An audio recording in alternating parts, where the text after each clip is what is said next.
Hello मेरे बच्चों, welcome to learn. I hope आप सब बहुत ही मस्त होंगे और जम के पढ़ाई कर रहे होंगे। बच्चों, आज हम लोग एक बहुत ही अमेजिंग कॉन्सेप्ट के बारे में बात करने जा रहे हैं। कॉन्सेप्ट रिटन है, दैट इज ग्रेविटी। आप बच्चों, आपने वो स्टोरी तो सुनी होगी हमारे न्यूटन भाई साहब वाली, when Newton was lying down in beneath an apple tree, और उनके ऊपर एक एप्पल गिरता है और उनके दिमाग की बत्ती जलती है कि ये एप्पल पे ऐसा कौन सा फोर्स लगा जिसकी वजह से ये नीचे ही गिरा। Why it is only coming downward and not going in any other direction। इसी की हम लोग बात करेंगे आज, ग्रेविटी और उसके थोड़े से मिसकंसेप्ट जो हमारे दिमाग में बने हुए हैं उसको लेके। तो पहले बात करते हैं ग्रेविटी की। You all must have seen this picture कि भाई न्यूटन भाई साहब थे और एक एप्पल गिरा और उनको लगा कि कुछ तो है। हमारे पास एप्पल नहीं है तो हम लोग ऑरेंज लेके आए, क्योंकि एप्पल तो न्यूटन के पास गिरा था। देखते हैं आज विशाल सर के पास क्या गिरता है। तो I have an orange with me, एक संतरा है मेरे पास। उस संतरे को पास ऑब्वियसली बच्चों, अगर ये एक ऑब्जेक्ट है, it must be having some mass, इसका कोई मास होगा। और अगर इसका कोई मास है तो ये अट्रैक्ट हो रहा होगा। Now this is the exact theory कि अगर कोई एक ऑब्जेक्ट के पास मास है तो वो दूसरे ऑब्जेक्ट से अट्रैक्ट हो रहा होगा। दिस दूसरा object could be anything. In the case of Newton, वो दूसरा जो ऑब्जेक्ट था मेरे बच्चों, वो क्या था? वो थी हमारी अर्थ। वो थी हमारी अर्थ। सर कैसे? सर कैसे? इसकी बात कर लेता हूं मैं आपसे कि वो अर्थ ही कैसे थी। अगर मैं आपको बोलता हूं कि consider this as our earth, as our planet, mother planet earth, और हमारे न्यूटन भाई साहब मानो ऊपर है। मानो हमारे न्यूटन भाई साहब ऊपर है, यहां पर कहीं हमारे न्यूटन भाई साहब हैं। अभी न्यूटन भाई साहब के ऊपर क्या लग रहा है?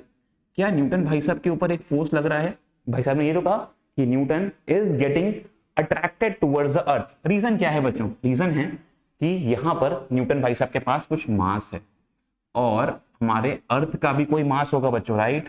मास ऑफ अर्थ भी होगा यहाँ पे कुछ हमारे पास, जिसकी वजह से जो अर्थ है वो न्यूटन को अट्रैक्ट कर रही है। इन द सिमिलर मैनर, या फिर आप एप्पल ले सकते हो, एक एप्पल को अर्थ अपनी तरफ अट्रैक्ट कर रही है, अगर आप एप्पल का एग्जांपल लेते हो तो। लेकिन अगर मैं आपसे ये कहूं कि ये बात लिमिटेड नहीं है एप्पल के, या फिर किसी भी person which is having the mass, या फिर किसी भी body that is having the mass experiencing a force towards the अर्थ। बच्चों, जो अर्थ है ना, वो तो फोर्स लगा रही है, लेकिन ऑब्जेक्ट भी एक फोर्स लगाता है। ये थ्योरी आगे सजेस्ट करी गई कि हर एक ऑब्जेक्ट जिसके पास मास है, हर एक ऑब्जेक्ट जिसके पास मास है, वो दूसरे ऑब्जेक्ट को अपनी तरफ खींचता है, उसके ऊपर एक फोर्स लगाता है, and that force is exactly known as the gravitation force. तो सर आप क्या कहना चाह रहे हैं? मैं कहना चाह रहा हूं कि अगर न्यूटन के ऊपर फोर्स लग रहा है अर्थ से, तो अर्थ भी न्यूटन के ऊपर फोर्स लगा रही है। Earth is also applying a force towards Newton, as well Newton भी अपने अपने पास से एक अर्थ के ऊपर फोर्स लगा रहे हैं।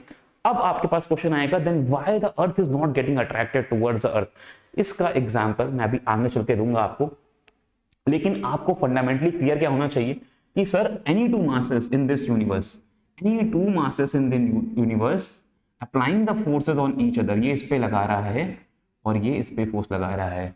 These two forces depends on some factors that is also in our syllabus, जो हम लोग आगे पढ़ेंगे भी।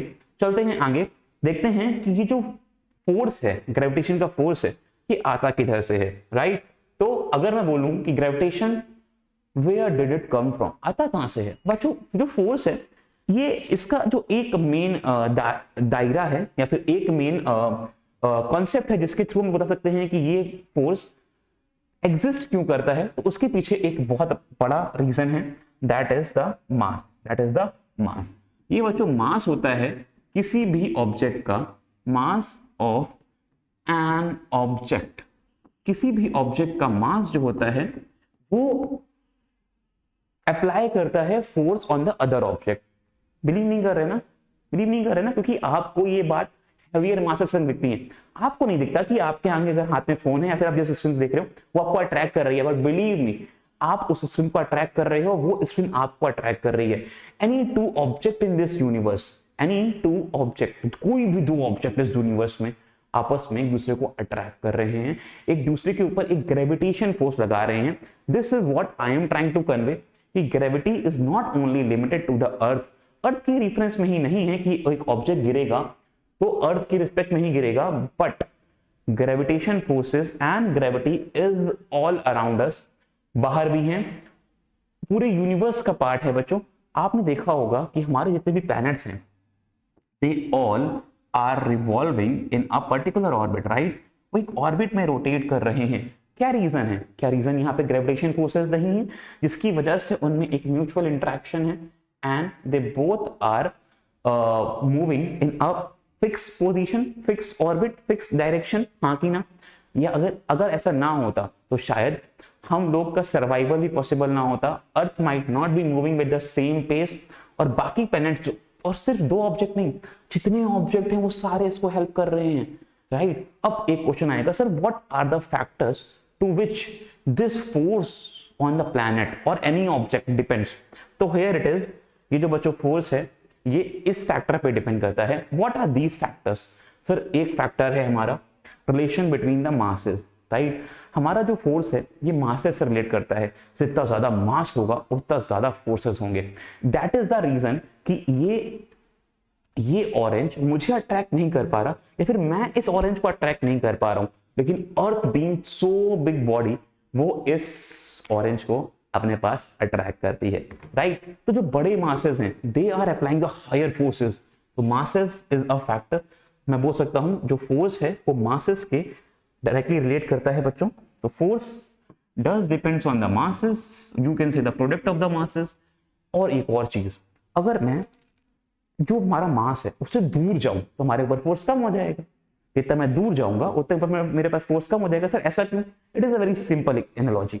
आप ऐसा देखो कि अगर आप एक क्लासरूम में हो तो क्लासरूम में आपके एक टीचर के पास जो नियर बाय वाले बच्चे हैं, जो फ्रंट रो वाले बच्चे हैं, सेकंड रो वाले बच्चे हैं, उनका बहुत ज्यादा अटेंशन रहता है। लेकिन जो पीछे लास्ट बेंचर्स है वो पीछे वाले गेट से धीरे से निकल लेते हैं, राइट? तो in a similar manner those who are in the close proximity of the body, मैं बोल सकता हूं जो ऑब्जेक्ट क्लोज प्रॉक्सिमिटी में है बॉडी के वो ज्यादा फोर्स एक्सपीरियंसेस करते हैं other than the object which are farther away from them, right? तो यहाँ पे जो डिस्टेंस है बच्चों ये इनवर्सली रिलेट करती है और not just inversely but स्क्वायरली inversely relate करती है। इन दोनों को कंबाइन करके एक रिलेशन भी निकलता है, that is F is equal to G m1 m2 upon r square. यहाँ मैंने छोटा सा एक इमेज डाला हुआ है। आई होप आप सबको ये समझ आया होगा। जो फैक्टर है ग्रेविटी का, इट इज नॉट सीमित from the perspective of the earth.